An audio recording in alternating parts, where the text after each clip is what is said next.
Kapan kalian mau bertajali kepada dia? Kapan mengauli iman? Tiba-tiba ngaku-ngaku sudah menjalankan takwa. Karena takwa itu sangat spesial. Tapi selama ini dengar kata-kata itu? Kita hanya menjalankan apa yang didengar kata orang. Yang penting sudah pakai baju takwa, langsung petantang petenteng jadi orang yang bertakwa. Nanti buka Quran surat Al-Baqarah ayat 63 ya, sampai di rumah. Nah, pertama syaratnya harus iman, yang kedua kalau dia bisa menjalankan laku takwa, hadiahnya apa? La tamutunna illa wa antum muslimun. Makanya kamu akan menjadi seorang muslim.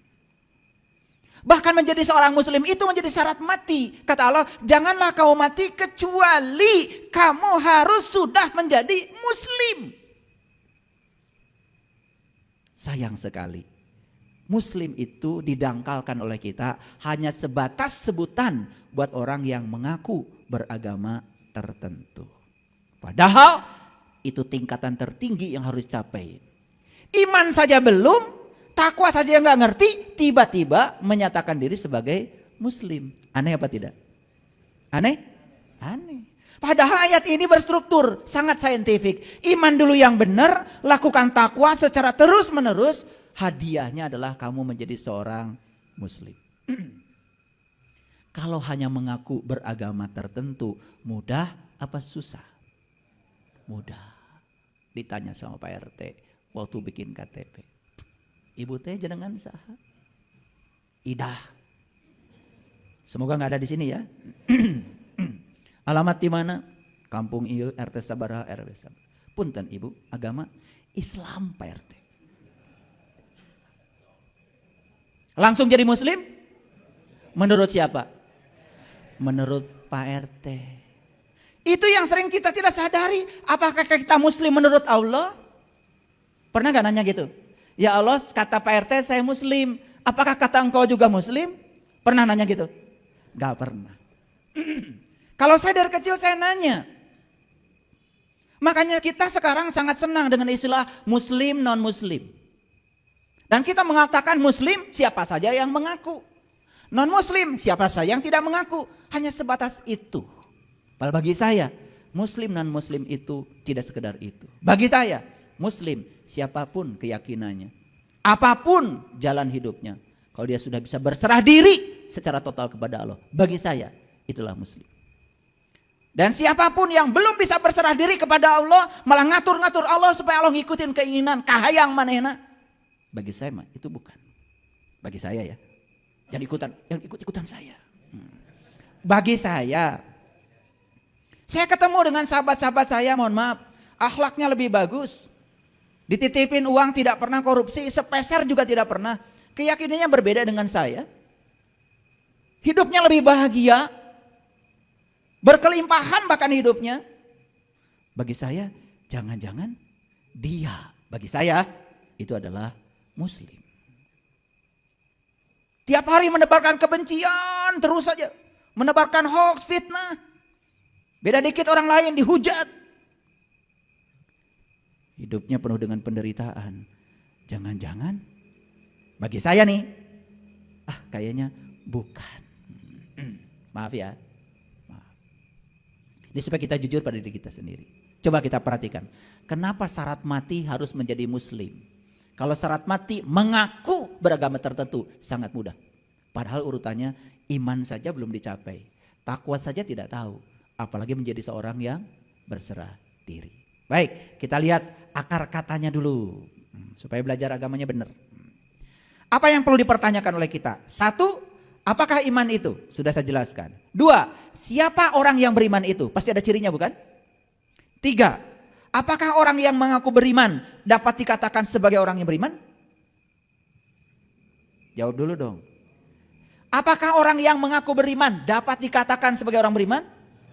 Belum tentu. Bahkan orang yang beriman tuh gak pernah ngaku-ngaku. Nu beunghar asli, tarang ngaku beunghar. Nusok ngaku kamu, eta nu kakara beunghar. Segala dipakai. Ya, kencering-kencering. Kencering-kencering. Suku na ngalengkah kencering deui. Segala dipakai. Jika ondel-ondel. Yang asli mah nggak pernah begitu. Itu bedanya. Ya. Karena yang tidak asli itu suka cari topeng, suka cari pembenaran supaya dibilang asli. Coba. Sarung tenun asli pasti palsu. Dan asli Mataram tulisan asli. Saya beli sarung BHS tuh Samarinda, gak ada tulisan asli. Gak usah saya menyebut merek yang lain, nanti takut ada yang tersinggung. Karena biasanya kalau yang palsu suka ada tulisan asli. Ya kayak kalian. Ya dah? Iya. Yang imannya asli gak perlu dipamerkan di mobil. Pakai lapad ini, lapad itu gak perlu. Tapi cara mengendarai mobilnya rapi. Parkirnya benar. Saya pernah lihat nih lihat ya nih fakta. Tulisannya la ilaha illallah Muhammad besar. Itu parkir di pinggir jalan, dia tidur nyenyak, orang lain itu kesusahan karena dia parkir di pinggir jalan. Bagi saya kayaknya ini nih yang bukan. Bisa tidur nyenyak sementara orang lain kesusahan gara-gara dia memarkir mobil di pinggir jalan. Atuh teu boga garasi mah tong waka meser.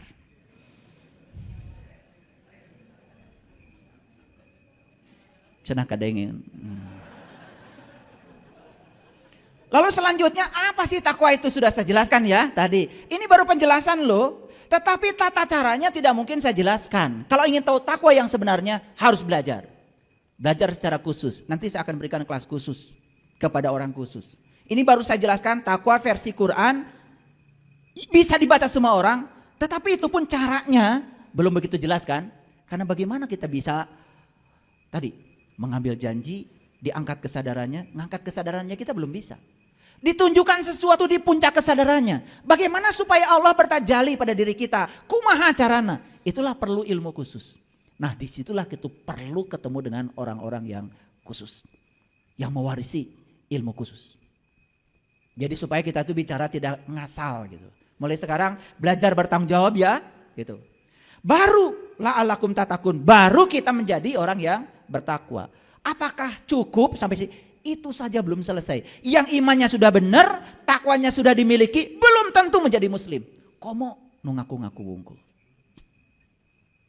Pernah dengar kajian ayat ini?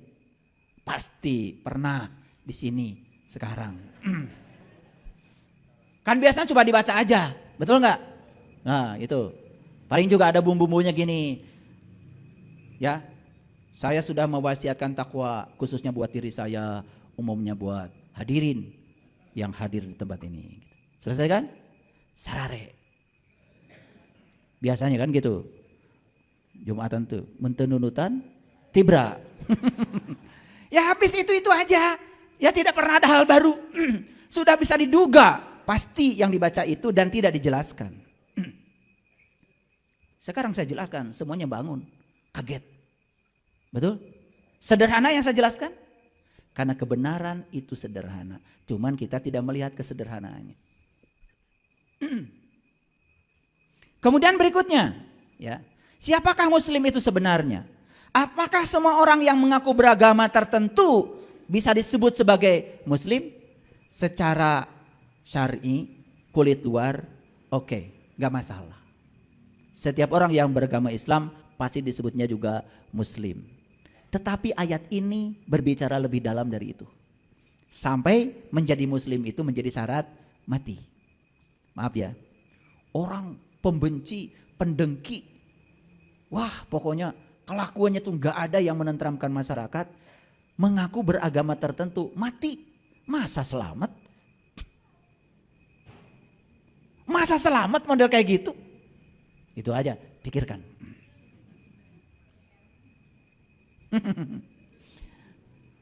Lanjut. Nah ternyata muslim itu adalah gelar yang diberikan Allah untuk manusia yang sudah mencapai Islam. Apa? Gelar yang diberikan Allah untuk manusia yang sudah mencapai Islam. Pertanyaan berikutnya, apa Islam itu? Karena kita kenal Islam selama ini hanya sekedar nama sebuah agama. Padahal di Quran ada 73 kali disebut kata Islam. Dan saya juga sangat kagum kenapa Allah menyebutnya 73 kali. Nah, ini belum saya buka ya. Terlalu dalam, nanti malah bingung. Terlalu dalam. Nanti suatu saat kalau sudah belajar ilmu khusus akan bisa menjawab sendiri. Nanti ada saatnya.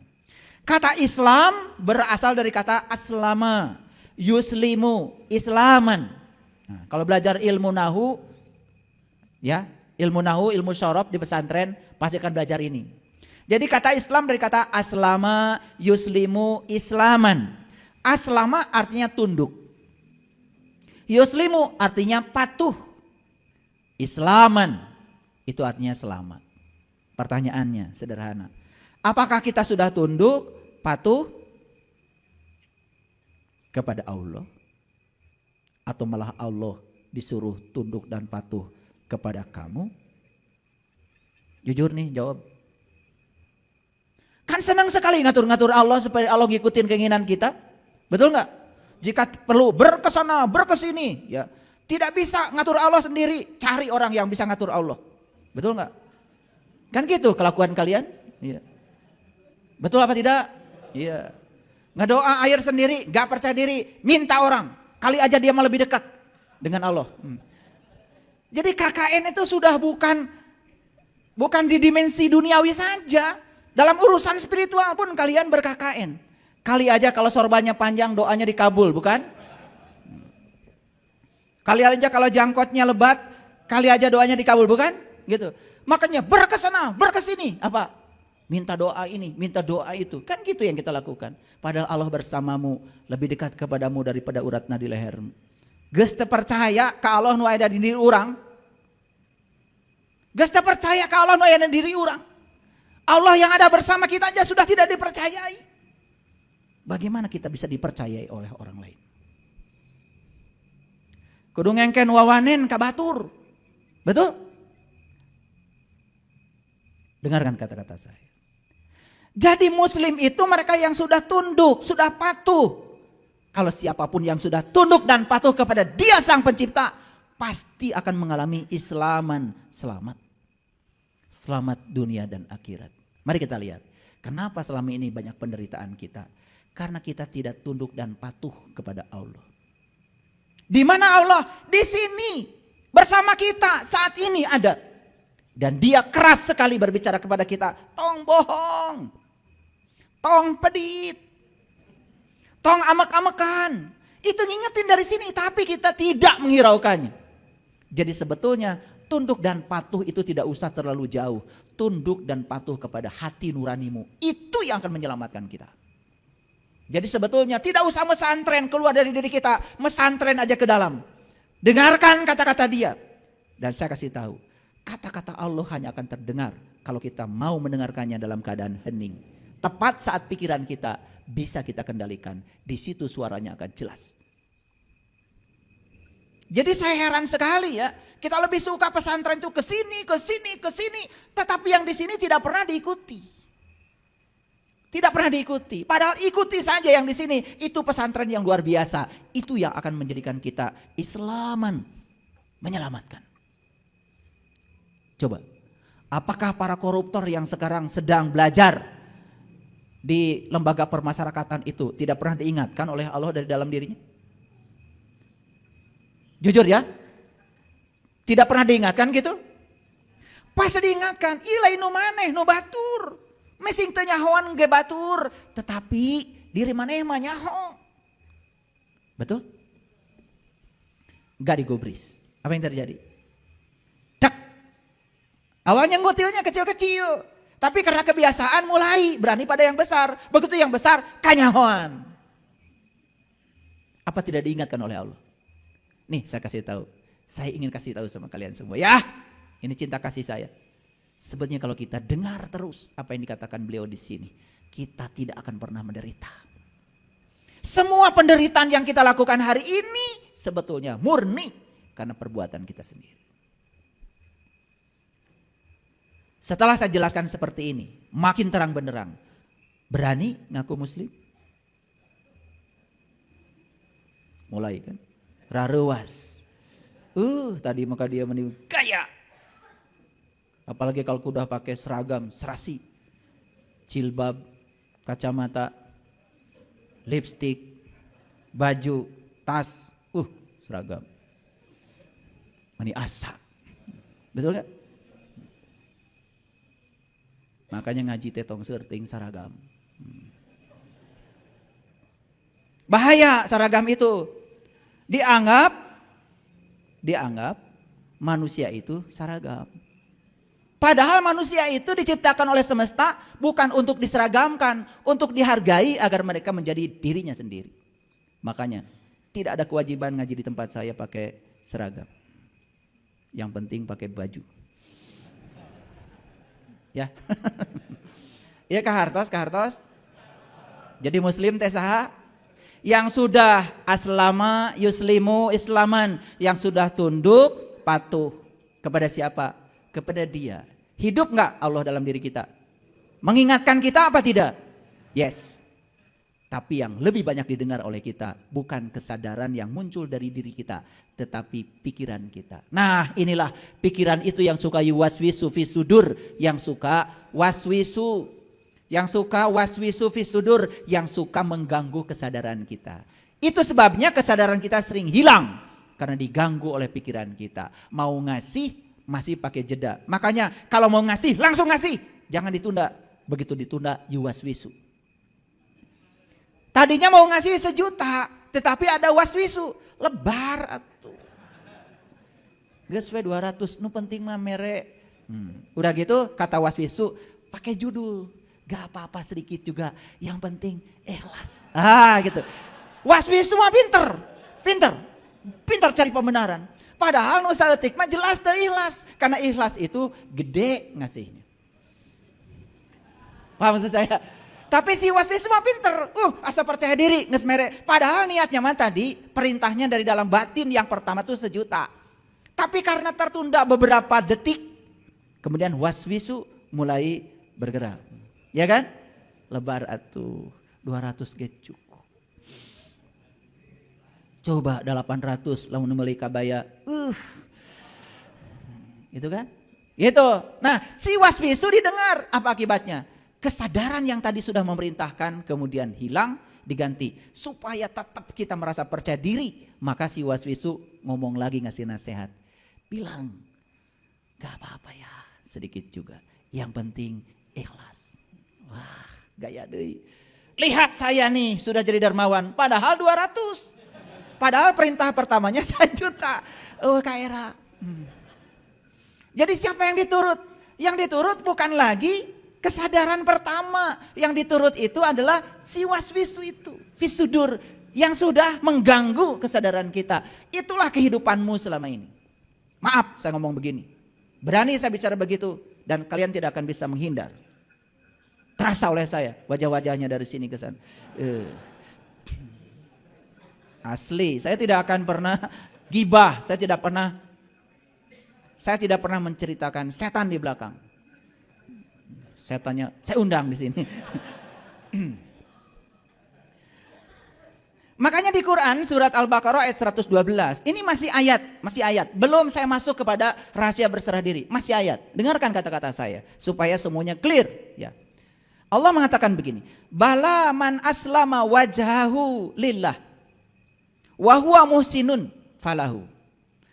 Wa huwa muhsinun falahu ajruhu inda rabbihi wala khaufun alaihim walahum yahzanun. Ini pintu masuk ke dunia sains. Ini pintu masuk ke dunia sains. Perhatikan saya. Bala akan tetapi man barang siapa aslama berserah diri wajhahu wajah. Jadi di sini dikatakan barang siapa yang menyerahkan wajahnya seutuhnya lillah kepada Allah. Jadi diartikan berserah diri. Karena diri kita yang sejati kan sebetulnya identitasnya ada di sini. Identitas manusia di sini semua. Makanya KTP semua dari sini ke atas. Betul apa tidak? Pak RT, sekampung ini saya terkenal seksi. Tolong dong jangan dari sini ke atas. Saya pengennya dari sini ke sini. Gak bisa. Identitasmu kata Pak RT dari sini kalur. Tong macam-macam. Jadi identitas manusia dari sini ke atas. Maka diri itu adalah wajah. Maka wajah itu alamat, hati-hati, wajah itu alamat. Kamu melakukan kebaikan banyak akan tergambar di wajahmu. Melakukan keburukan banyak akan tergambar di wajahmu. Hati-hati, karena wajah kita ini adalah alamat dari semua kebaikan dan keburukan yang kita lakukan. Hati-hati ini wajah, hati-hati. Wajah itu adalah address, alamat. Bala akan tetapi man barang siapa aslama, berserah diri, wajhahu, mampu menyerahkan diri, wajahnya, jati dirinya, lillah kepada Allah, wa huwa muhsinun, baru dia akan melakukan kebaikan. Jadi syarat untuk melakukan kebaikan itu syaratnya kita harus bisa menghadapkan wajah lahir dan batin kita sepenuhnya lillah. Jangan pakai topeng lagi. Itu sebabnya pikiran ini disebutnya juga dasamuka, disebutnya rahwana, penguasa negeri Alengka. Dasamuka loba banget.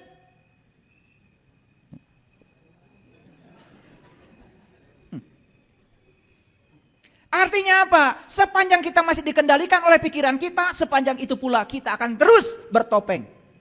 Pura-pura soleh, pura-pura suci, pura-pura benar, pura-pura sabar, aslinya gak seperti itu. Tah eta rahwana teh. Makanya saya tidak mau menceritakan rahwana. Saya undang rahwananya di sini. Itulah si dasamuka yang suka bertopeng, berpura-pura. Bahkan kita berpura-pura menjadi orang lain. Terawas, enak kalau nggak datang, padahal nggak mau datang. Sering begitu. Rahwana ada di sini. Makanya si Rahwana ini terkenal sebagai penculik Dewi Sinta. Sinta itu kesadaran.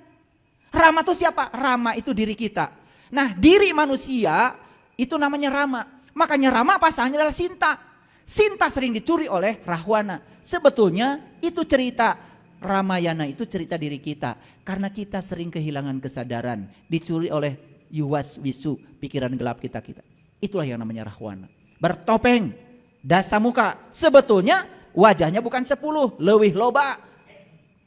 Itulah pikiran. Saya kasih tahu para sahabat, sepanjang kalian masih dikendalikan oleh pikiran hidup kalian, sepanjang itu kalian akan terus berpura-pura. Siapa yang sedang ditipu? Dirimu sendiri. Berpura-pura sholat, padahal tidak sholat. Begitu Allahu Akbar, pikiran jalan-jalan kemana-mana. Terus berpura-pura. Tidak bisa ingat kepada Allah. Maaf, terpaksa saya harus bicara begini. Yuk, berhenti berpura-pura. Temukan dirimu yang asli. Jangan jadi rahwana. Jangan terus-menerus mencuri Dewi Sinta. Maka siapapun yang bisa berserah diri seutuhnya, wajahnya lahir batin kepada Allah, maka dia akan bisa melakukan kebaikan. Lihat saya semuanya, lihat kebaikan. Allah mengatakan di Quran, wa ahsin kama ahsanallahu ilaika. Berbuat baiklah kamu sebagaimana aku berbuat baik kepada kamu. Jadi sesuatu dikatakan perbuatan baik apabila mekanisme melakukannya seperti Allah melakukannya kepadamu. Yuk kita periksa sekarang. Apakah kita selama ini melakukan kebaikan? Periksa sekarang. Lihat Allah melakukan kebaikan. Apakah Allah melakukan kebaikan bergantung kebaikan kita? Apakah kamu melakukan kebaikan tergantung kebaikan orang pada kamu? Jawab. Rahwana. Kalau udah dibuka gini baru pada ketawa. Kemarin-kemarin susah jujur pada diri sendiri. Allah tetap baik walaupun kita tidak baik pada Allah. Jawab. Apakah kamu tetap baik walaupun orang lain tidak baik kepada kamu? Rahwana. Jadi sebetulnya saya tidak salah bicara ini di sini. Ternyata yang hadir ngaraku deh. Gak apa-apa. Lebih bagus ngaku daripada kita terus-menerus memojokkan orang. Saatnya kita melihat diri kita yang asli hari ini. Wa ahsin kama ahsanallahu ilaika. Berbuat baiklah kamu sebagaimana Allah berbuat baik kepada kamu. Jadi Allah berbuat baik itu tanpa syarat. Sementara kita berbuat baik selalu pakai syarat. Aku akan setia kepada kamu kalau kamu baik sama aku. Aku akan mencintai kamu kalau kamu terus memenuhi segala kebutuhanku. Pangeretan.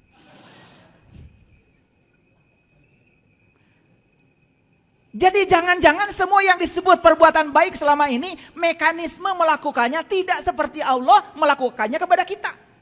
Karena kita terus berpura-pura. Terasa? Kenapa kita tidak bisa muhsinin, tidak bisa menjadi orang baik?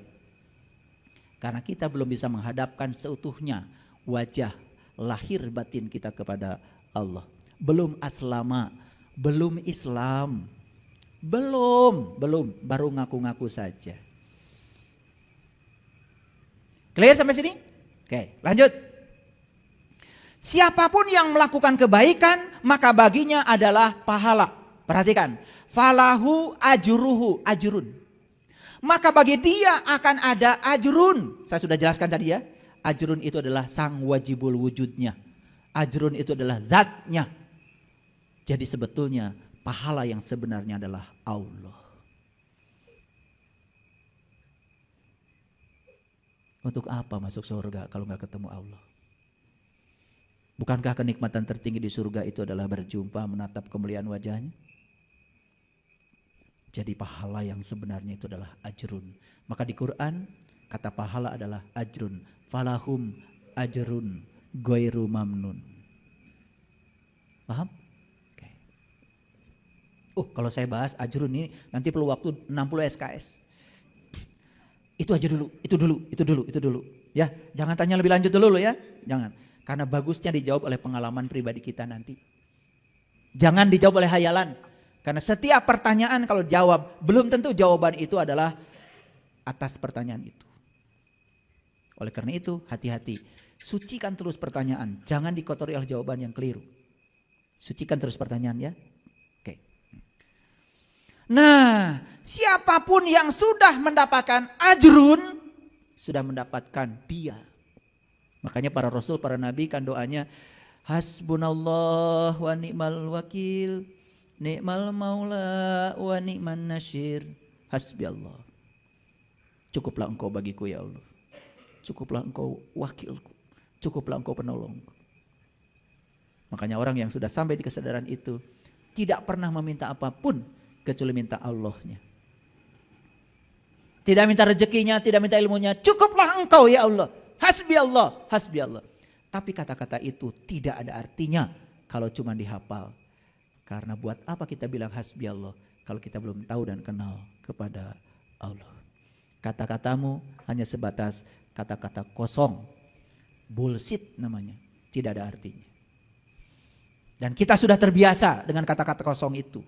Terus mengucapkan kata-kata itu walaupun kita tidak mengalaminya. Sekarang isi kata-katamu dengan energi agar kata-katamu berdampak. Nah, dua yang akan diraih oleh orang yang sudah berserah diri seutuhnya kepada Allah. Sudah dia melakukan kebaikan sebagaimana Allah melakukan kebaikan padanya. Tanpa keinginan, tanpa muatan, tanpa syarat. Unconditional. Kalau kalian sudah melakukan itu yang disebut dengan ikhlas. Jadi ikhlas yang tadi itu tidak tepat. Gak apa-apa sedikit juga, yang penting ikhlas. Ikhlas itu gak ada kata-katanya. Ikhlas itu tidak ada katanya. Kalau masih pakai kata-kata, itu tandanya belum ikhlas. Siapa yang sering mengatakan ikhlas, belum ikhlas. Bahkan yang masih merasakan keikhlasan dalam keikhlasannya, itu saja belum ikhlas. Merasa ikhlas saja itu belum ikhlas. Jadi ikhlas itu artinya sudah lepas, selesai. Makanya tidak pernah ngungkit-ngungkit kebaikan pada orang. Kamu gak pernah tahu ya berapa besar kebaikanmu padaku. Kamu tidak tahu terima kasih. Itu kata-kata yang diucapkan oleh orang-orang yang tidak ikhlas. Yang ikhlas tidak pernah mengatakan apapun. Orang mau baik, mau buruk. Wa ahsin kama ahsanallahu ilaika. Orang yang baik sama Allah dikasih napas. Orang yang tidak baik pun oleh Allah dikasih napas. Seperti itulah cinta kasihnya Allah pada semua makhluknya.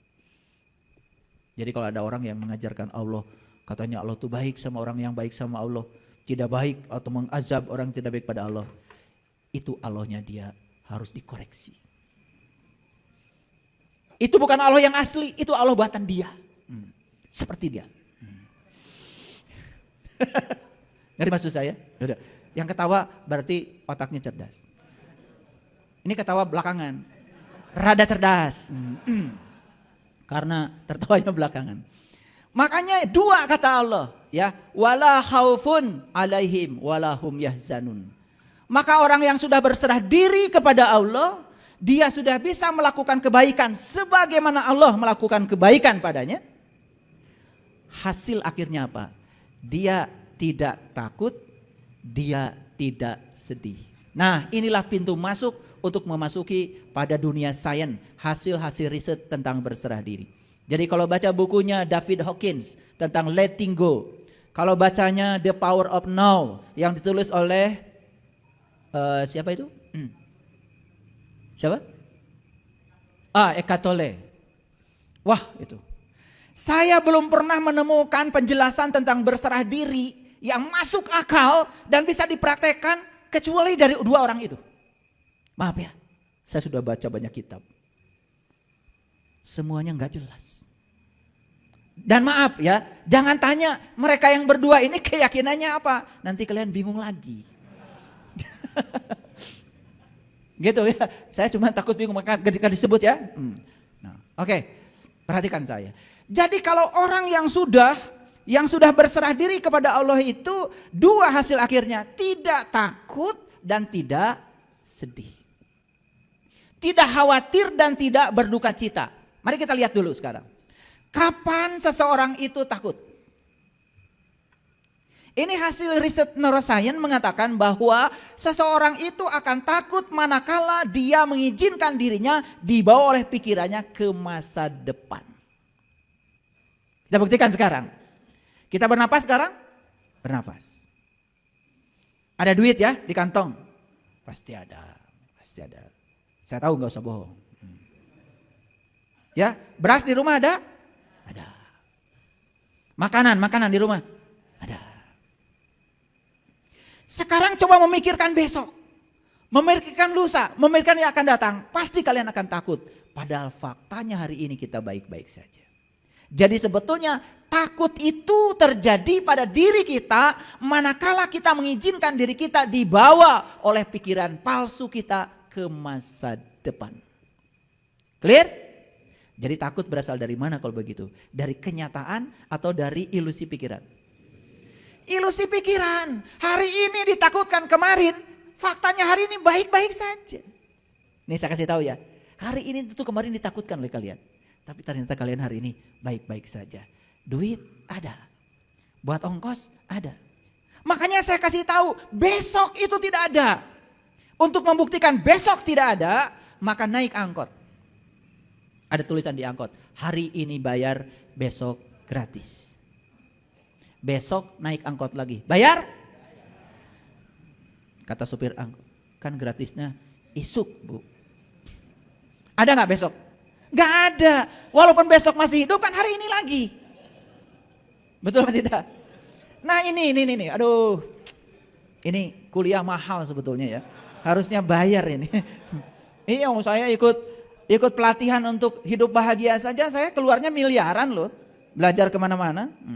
Terbang sana, terbang sini. Ikut pelatihan tingkat dunia. Untuk belajar. Jadi saya ingin memadukan. Kenapa setelah saya belajar Quran, belajar agama, kok implementasinya belum sampai gitu. Itu rasa saya waktu itu. Ternyata perlu dilengkapi oleh hasil-hasil riset dunia sains. Dan ternyata begitu masuk itu, keren banget, luar biasa. Makanya saya berani mengajarkan berserah diri karena saya sudah mengalaminya. Nah, jadi kalau orang sudah berserah diri secara total, bala man aslama wajhahu lillah wa huwa muhsinun falahu ajruhu inda rabbihi wala khaufun alaihim walahum yazanun.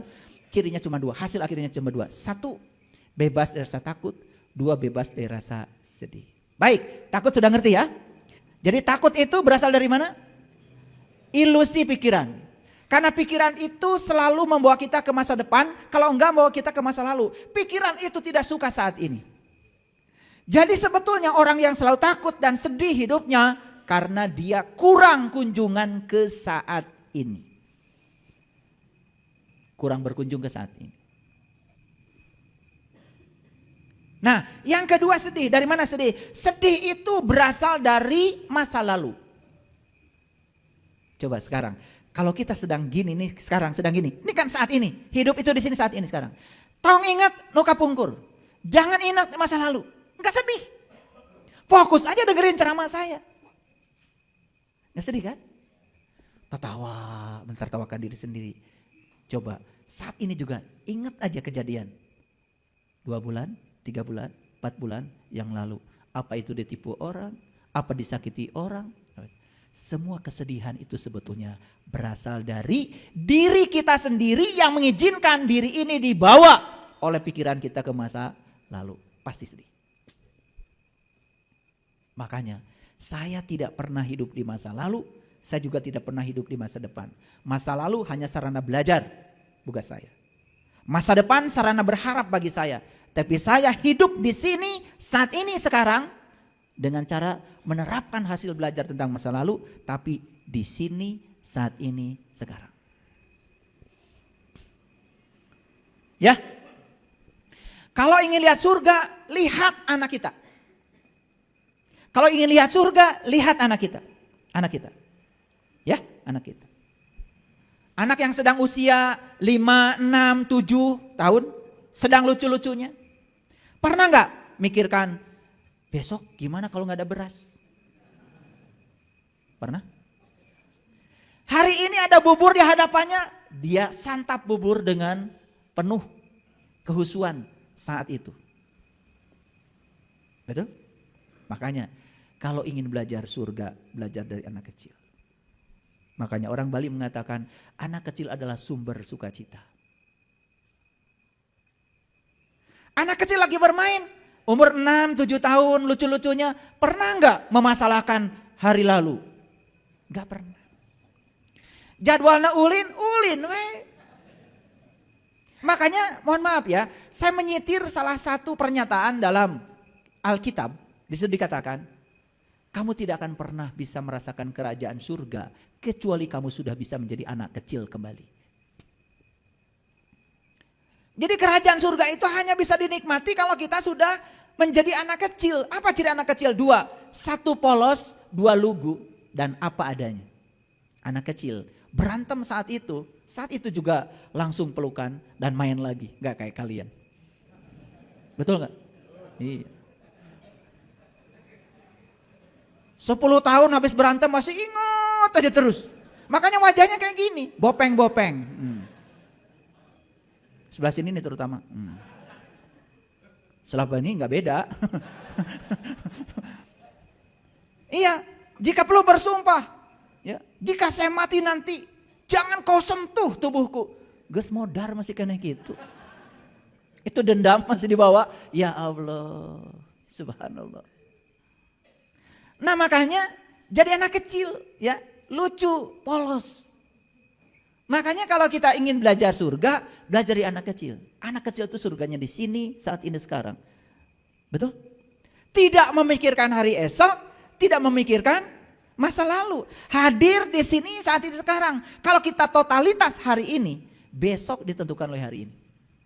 Jadi besok itu gak usah dipikirkan sebetulnya. Isi saja secara total hari ini.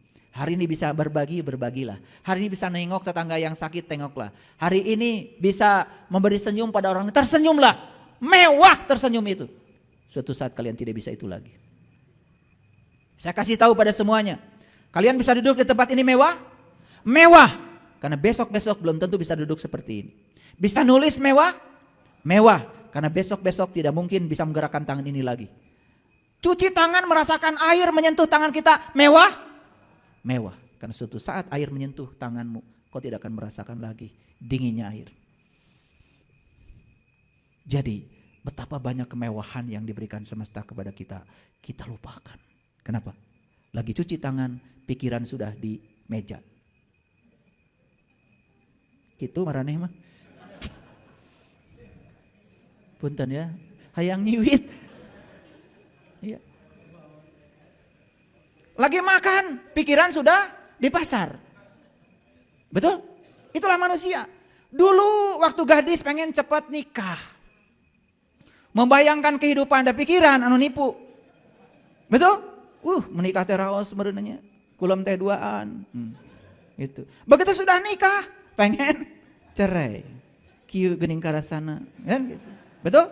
Kayak gitu. Terus berburu ke depan. Katanya pengen piknik ke Bali. Dari rumah udah buru-buru, pakai baju buru-buru, sarapan buru-buru, barudak buru-buru atuh hararese. Tuh, rek piknik naon juga gitu. Betul enggak? Celeh tadi di mobil, begitu macet, tit, buru-buru, hayang buru-buru ke airport.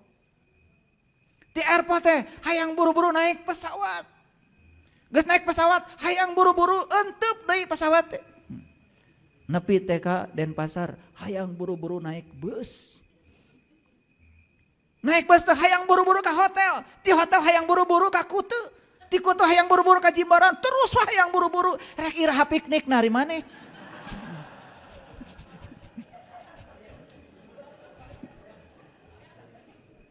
Keun we lah, cenah karasaeun.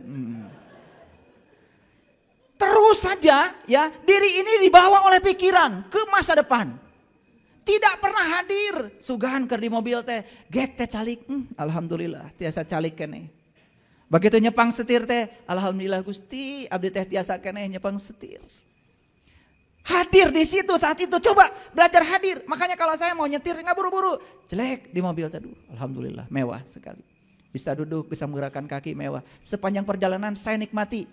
Saya dari rumah tadi tidak pengen buru-buru nyampe di sini. Enggak. Saya nikmati perjalanan saya setel musik meditasi, saya setel lagu Ebit, saya nyanyi, hadir aja di situ saat ini, cecelewengan, sorangan.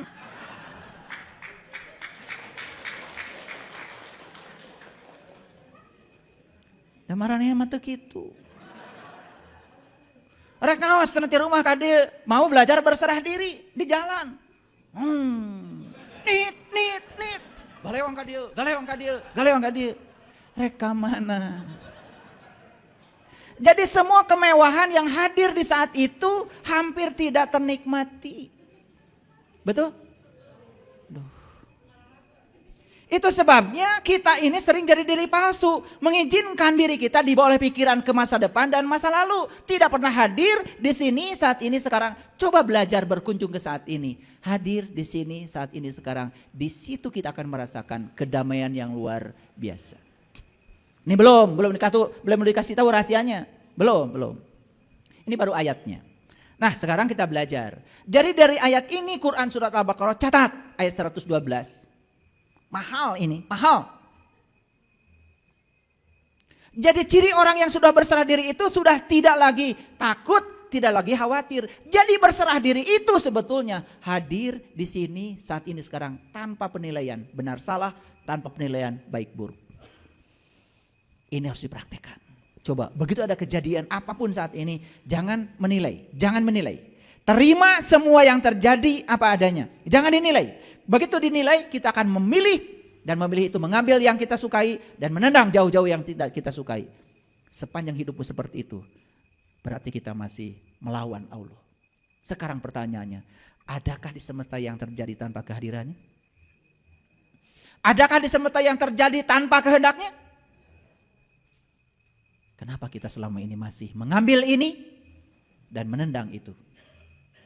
Apa yang kita sukai kita ambil, kita cengkram. Apa yang kita tidak sukai kita jauh-jauh buang.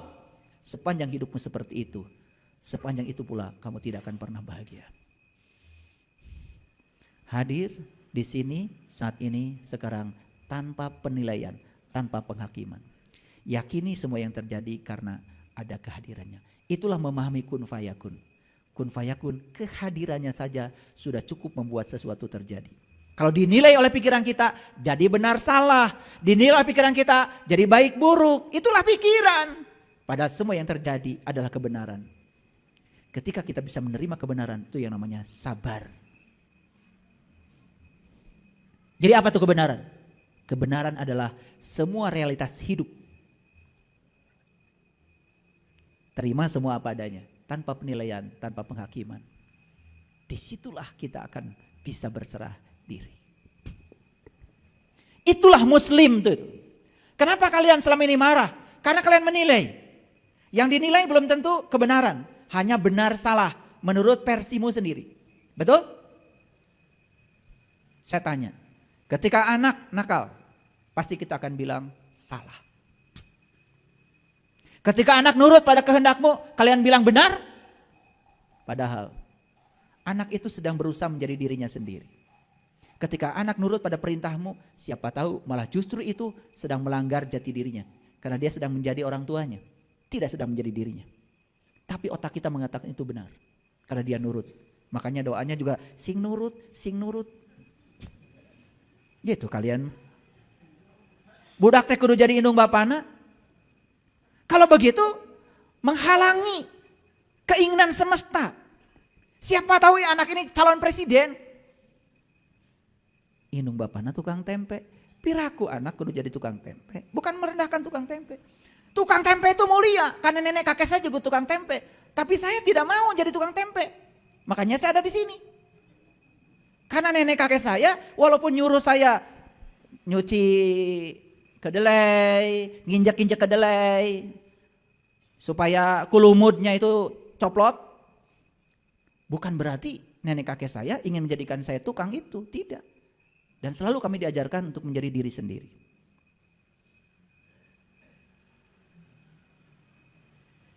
Jangan pernah paksa anak itu harus menjadi seperti kita. Karena apa? Siapa tahu anak disiapkan untuk menjadi lebih dari kita. Paham maksud saya?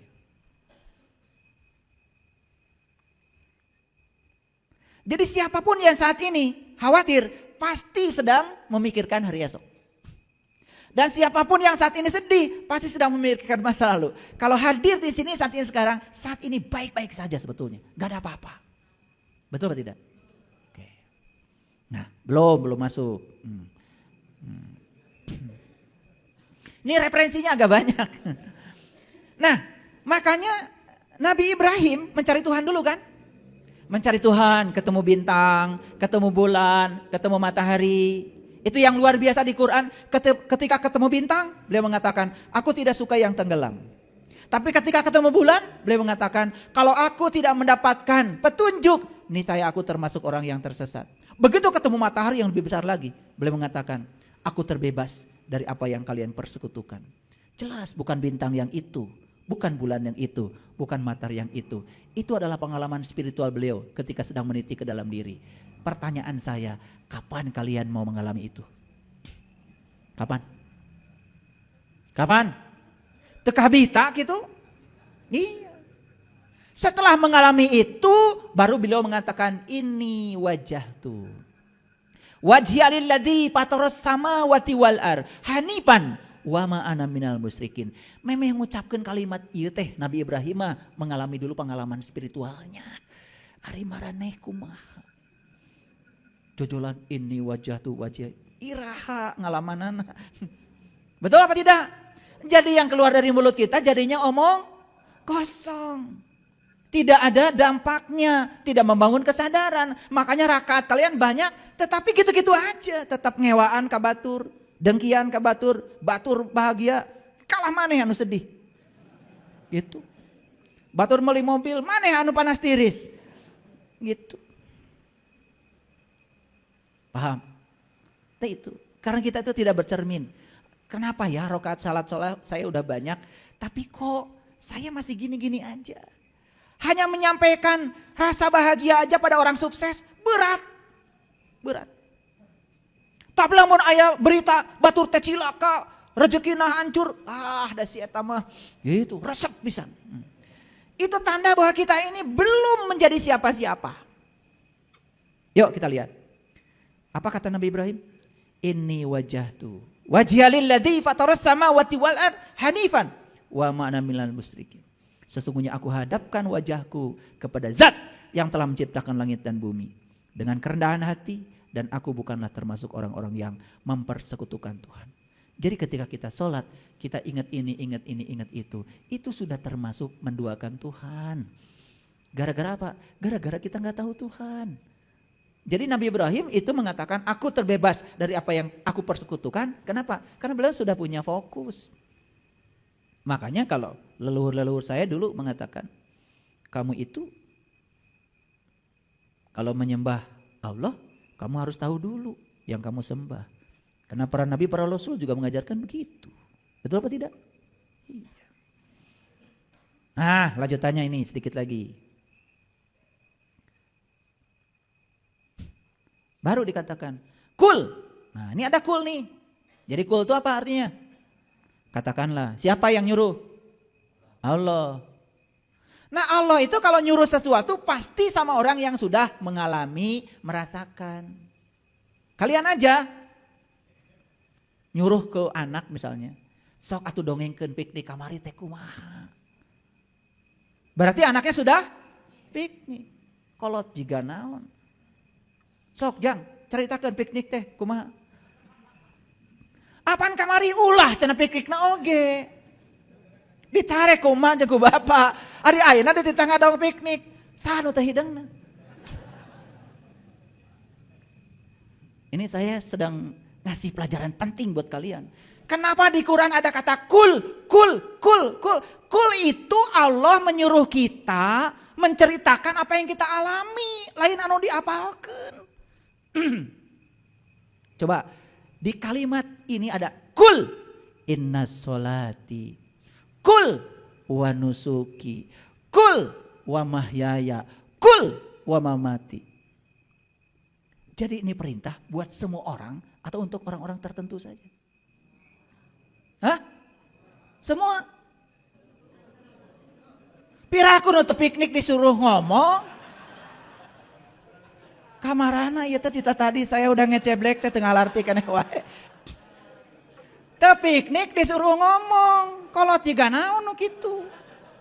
Dia sedang menunjukkan bahwa sebetulnya dia itu bermanifestasi sebagai Hamid, dia bermanifestasi sebagai Majid.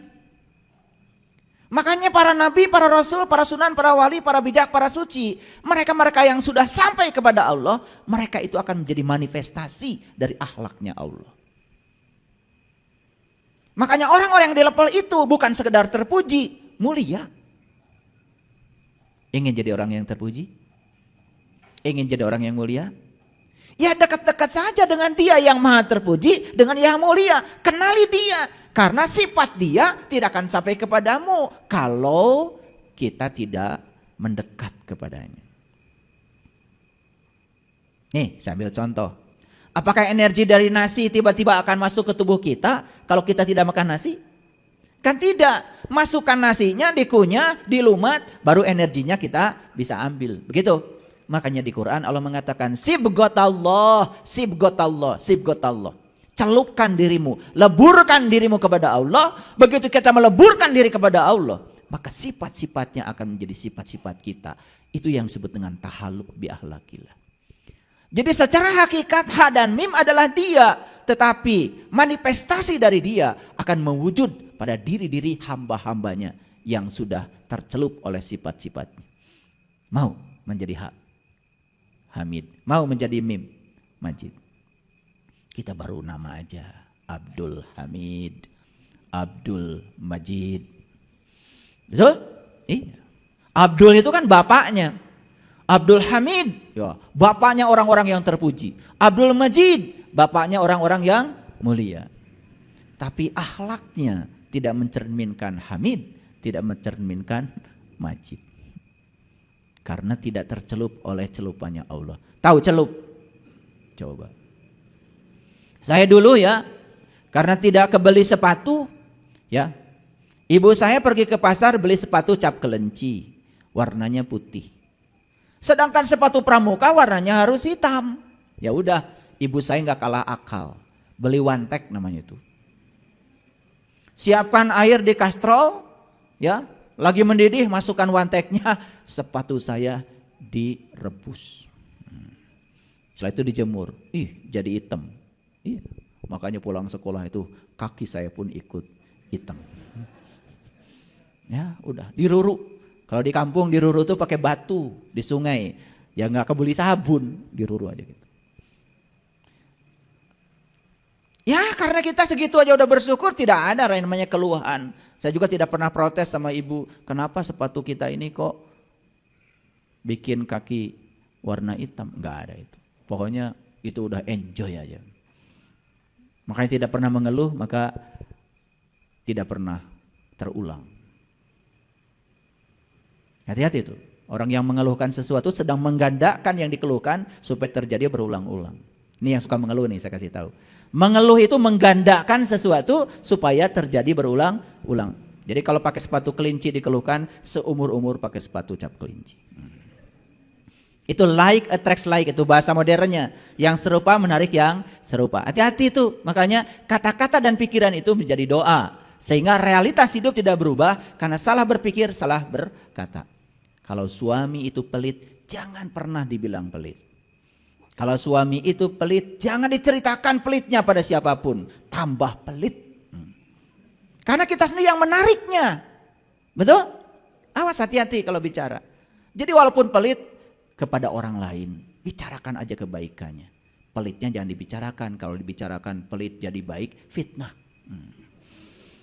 Jadi walaupun dia pelit kan masih ada sisi baiknya. Betul nggak? Supaya kita tidak bohong, jangan juga dibilang suami saya tuh luar biasa baik, berehan. Enggak, itu jadi fitnah. Maksud saya kalau dia pelit dan dianggap pelit itu negatif, jangan dibicarakan. Bicarakan saja yang positifnya. Piraku halusna. Ya. Nah, makanya setelah Hamim, ayat berikutnya wal kitabil mubin, demi kitab yang nyata. Nah, kitab itu bahasa Arab, ya. Bahasa lainnya adalah kalamullah. Kalam itu sifat, Allah itu zat, dan sifat dengan zat tidak pernah berpisah.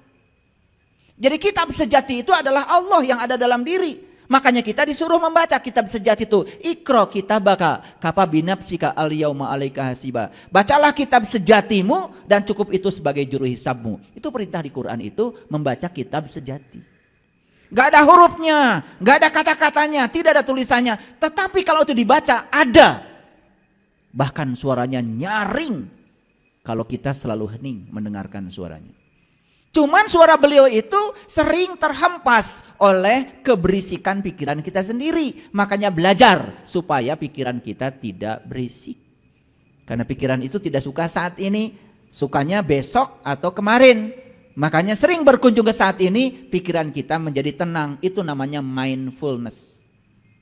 Bahasa kerennya. Ngerti ya? Banyak yang gak ngerti, cuma gini-gini aja. Mindfulness itu bahasa apa lagi? Jangan-jangan bid'ah. Mindfulness itu artinya ya teknik untuk membuat pikiran tidak lompat-lompat. Sehingga pikiran itu bisa hadir di sini saat ini sekarang tanpa penilaian, tanpa penghakiman. Sehingga kita mudah menerima apapun apa adanya. Itu yang disebut dengan berserah diri. Udah kajian kemarin ya? Oke. Jadi bahasa asingnya mindfulness. Itu bahasa psikologi. Jadi Hamim, apa tadi? Ya, Ha itu dia yang terpuji, dia yang maha mulia. Secara hakikat adalah dia, asal kita. Tetapi dia bisa bermanifestasi. Siapapun manusia yang mau menyatu dengan dia, pasti kebagian haknya. Pakai kebagian mimnya. Mau kebagian? Nyatu sama dia. Gimana caranya? Tidak diberi di sini. Makanya dikatakan wal kitabil mubin. Jadi kitab yang nyata itu yang pertama adalah dia sendiri, yang kedua kitab yang nyata adalah orang-orang yang sudah bisa menyerap sifat-sifat dia, itu juga kitab yang nyata. Jadi sebetulnya para nabi, para rasul itu adalah kitab yang nyata. Disebutnya juga Al-Quran yang berjalan. Maka Nabi Muhammad terkenal akhlaknya beliau adalah Al-Quran. Jadi Quran itu sudah bukan tulisan lagi, sudah menjadi akhlak. Beda dengan kita. Baru hafal 2-3 ayat aja, sudah luar biasa. Bikin pondok pesantren. Makanya kita itu sekarang ya butuh pengamal. Bukan penghafal saja. Ya. Inna anzalnahu fi lailatin mubarakah. Inna kunna mungdirin. Sesungguhnya kami menurunkannya pada malam yang diberkahi. kamilah yang memberi peringatan. Ayo lihat saya semuanya. Jadi sebetulnya Allah itu sudah bersama dengan kita. Al-Hamid, Al-Majid itu sudah bersama dengan kita. Loh kok kenapa hari ini sifat-sifatnya tidak muncul sebagai sifat diri kita? Karena kita belum mendapatkan berkah. Makanya berkah itu diturunkan pada suatu malam. Malam itu identik dengan kegelapan. Dan kegelapan itu ada kaitannya dengan fisika ruh nanti. Kegelapan biasanya diidentikan dengan sesuatu yang tidak kita inginkan.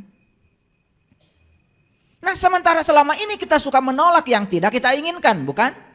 Padahal yang tidak kita inginkan itu, siapa tahu lewat jalan itu kita mencapai kesadaran.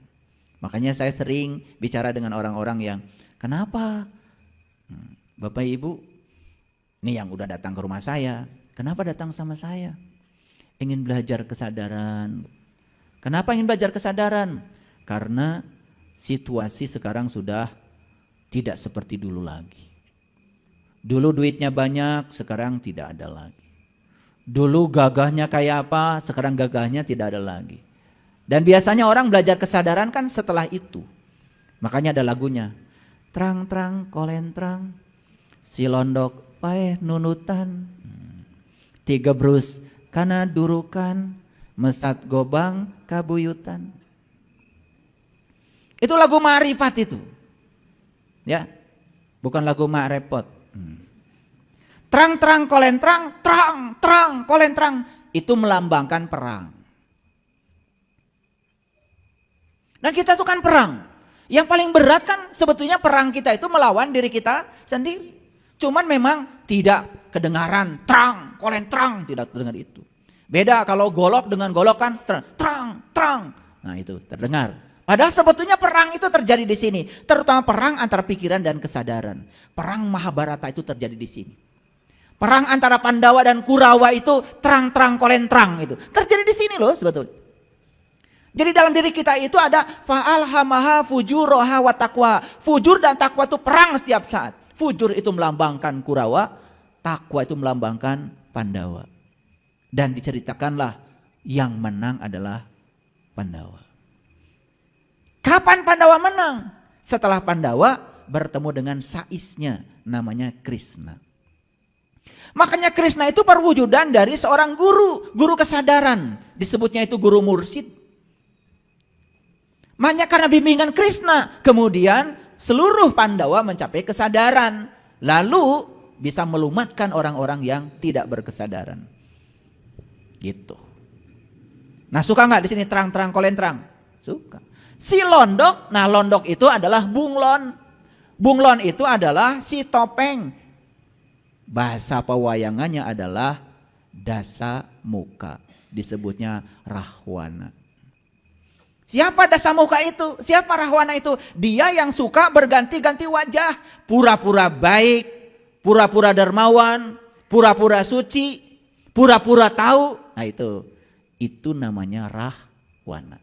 Maka disebut si dasa muka. Dasa itu 10, muka itu wajah. Wajahnya 10.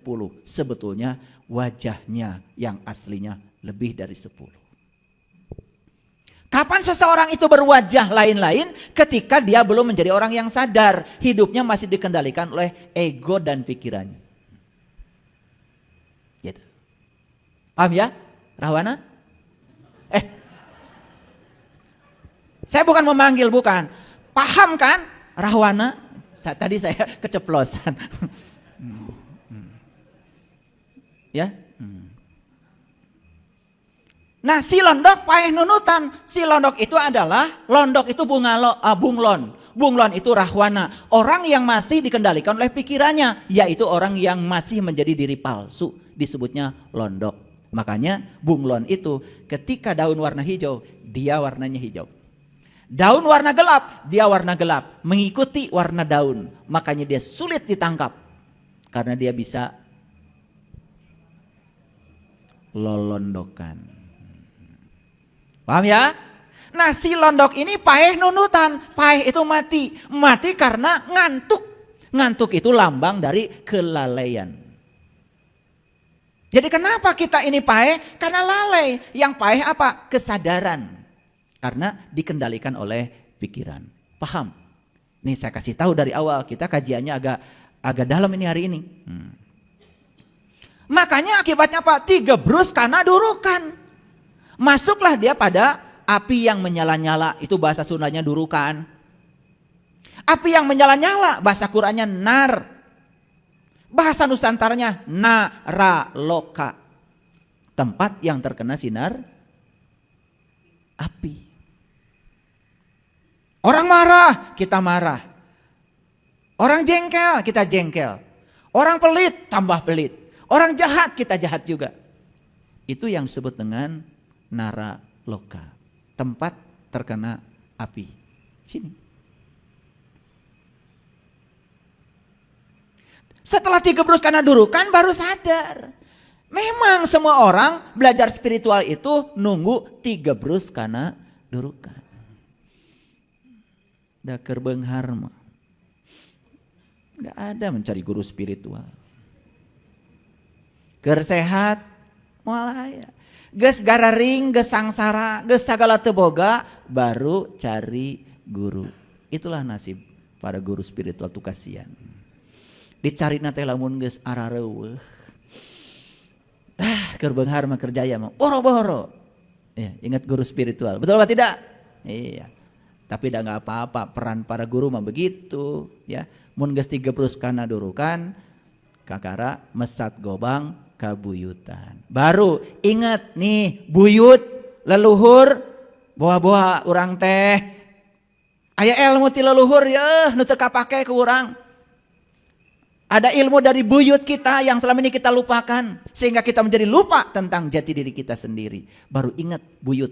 Nah, buyut itu lambang dari orang-orang yang sudah mencapai kesadaran. Makanya, gitu. Idza jaa nasrullahi wal fath. Apabila jaa datang pertolongan Allah wal fath untuk mengalami keterbukaan mata qalb. Idza jaa nasrullahi wal fath wa ra'aitan nasa yadkhuluna fi dinillahi afwaja. Akan berbondong-bondong.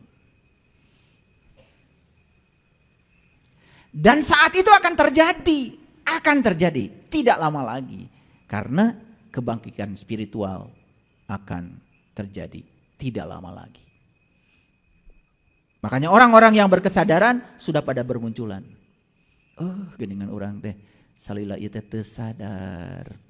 Ya, gitu. Sibuk tetapi tidak sadar, namanya robot. Fiha yubraku kulla amrin hakim, urusan dari sisi kami. Sungguh, ya. Sungguh kamilah yang mengutus para rasul. Jadi untuk menemukan hak mim, agar kita bisa membaca kitab yang nyata, yang diturunkan pada suatu malam.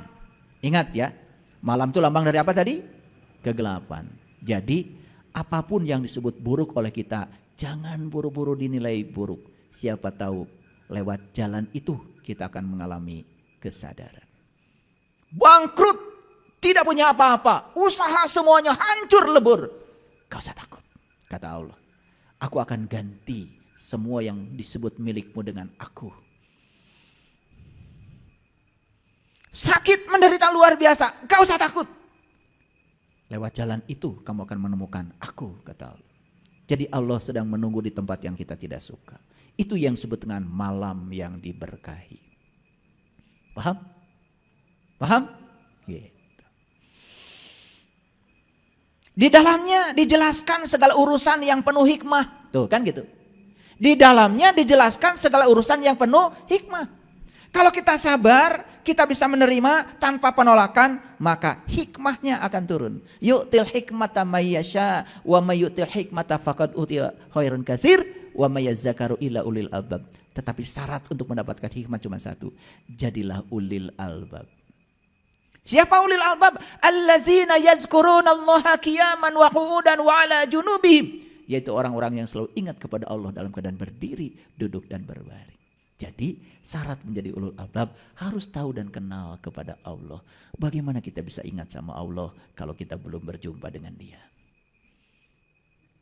Nyambungnya ke sana lagi, ke sana lagi. Karena memang 30 juz Quran, ya ke sana lagi memang. Kan Quran itu adalah petunjuk untuk menemukan yang memfirmankan Quran. Kan Dia. Jadi Allah berfirman itu memberikan petunjuk. Petunjuk untuk apa? Supaya kita sampai kepada Allah. Tahu puncaknya kehidupan kan innalillahi wa inna ilaihi rajiun. Paham? Paham? Oke, lanjut. Fiha yufraqu kulla amrin hakim. Ya, di dalamnya dijelaskan segala urusan yang penuh hikmah. Jadi, sekarang sudah lihat malam ya? Ngerti? Kalau siang nggak usah dibahas. Urusan apa? Urusan tentang kami. Urusan dari sisi kami. Jadi sebetulnya urusan kita di semesta ini adalah urusan tentang Dia. Bagaimana supaya kita kenal sama Dia? Bagaimana supaya kita bisa kembali seutuhnya kepada Dia setelah selesai tugas kita di semesta ini? Maka Allah mengatakan sebagai amron min indina. Inna kunna mursalin. Urusan dari sisi kami. Sungguh kamilah yang mengutus para rasul. Kita sekarang tidak hidup sejaman dengan para nabi, para rasul. Sudah selesai gelar itu sampai Nabi Muhammad. Tapi Nabi Muhammad pernah bersabda, ketika ada seorang sahabat bertanya, "Ya Rasulullah, aku bahagia hidup sejaman dengan engkau karena aku mendapatkan ilmu langsung dari tanganmu." Apa kata Nabi Muhammad? "Lebih bahagia lagi umatku yang tidak hidup sejaman dengan aku, tapi mereka masih dapat ilmuku dari para pewarisku." Saya doakan ya, semoga kita semua bisa bertemu dengan orang yang mewarisi ilmu sejatinya para nabi, para rasul. Kalau kita bisa bertemu dengan mereka, dapat ilmu dari mereka, itu yang disebut dengan syafaat. Itu adalah pertolongan nyata di sini, saat ini, sekarang.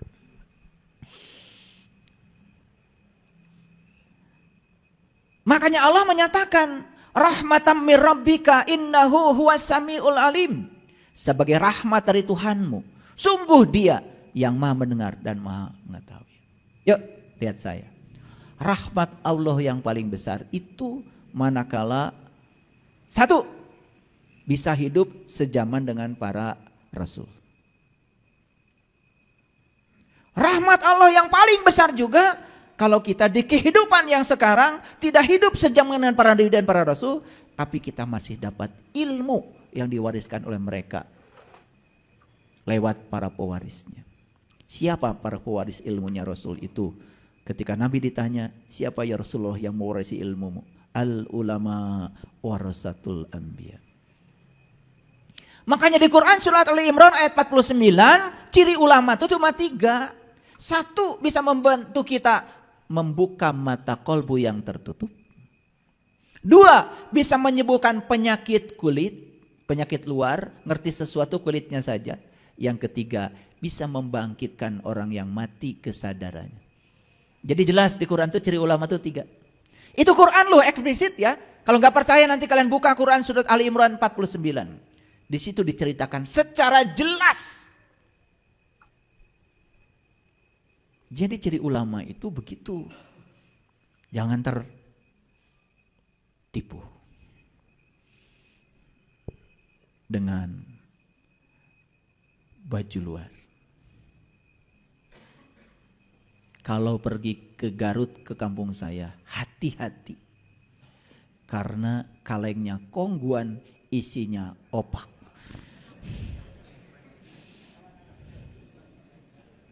Jadi saya ngasih tahu karena saya orang Garut. Hati-hati kalau ke kampung saya.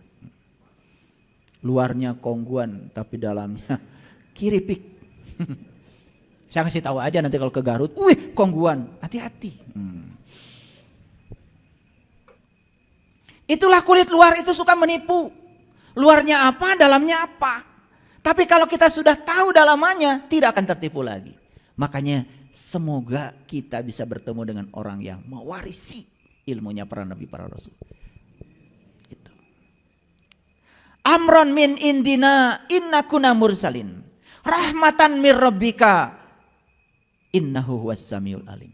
Bertemu dengan mereka itu adalah rahmat dari Tuhanmu. Maka dalam hadis qudsi Allah menyatakan, hadis qudsi ini ya, para waliku ada di bawah naunganku dan tidak ada yang bisa berkenalan dengan seorang waliku tanpa seizinku. Jadi wali-wali Allah itu tidak akan pernah bisa disentuh kecuali oleh orang-orang yang diberi izin oleh Allah. Nah itu maka dijelaskan di Quran surat Al-Kahfi itu. Mayyahdillahu fahuwal muhtadi wa mayyudlil falan tajidalahu waliyan mursidan. Jelas. Ya. Rabbis samawati wal ar wa ma bainahuma in kuntum muqinin. Tuhan langit dan bumi yang ada di antara keduanya jika kamu orang-orang yang meyakini. Jadi tugasnya para nabi, para rasul itu adalah mengantarkan kita untuk mengenal Rabbis samawati wal ar wa ma bainahuma. Untuk mengenal Rabb-nya langit, Rabb-nya bumi, dan Rabb yang di antara langit dan bumi. Jadi kalau begitu Rabb itu meliputi langit, meliputi bumi, dan meliputi antaranya. Jadi tidak ada satu ruang pun yang tidak diliputi oleh Dia. Nah ini sudah mengerucut pada judul. Jadi judulnya apa tadi? Semua kehidupan diliputi oleh cahaya, tidak diliputi oleh kegelapan. Jadi ayat ini menjelaskan yang bagian akhir ini, ayat yang ke-7 dari Quran surat Ad-Dukhan, Rabbis samawati wal ar wa ma bainahuma. Langit diliputi oleh Dia, bumi diliputi oleh Dia, di antara langit dan bumi juga diliputi oleh Dia. Jadi kira-kira meliputi kita enggak Dia? Meliputi pohon enggak Dia? Meliputi ruang kosong enggak Dia? Tidak ada satu ruang pun di semesta yang tanpa batas ini yang tidak diliputi oleh Dia. Jadi karena semua diliputi oleh Dia, berarti semua harusnya diliputi oleh cahayanya. Harusnya semua diliputi oleh cahaya. Tidak ada satu ruang pun di semesta ini yang diliputi oleh kegelapan.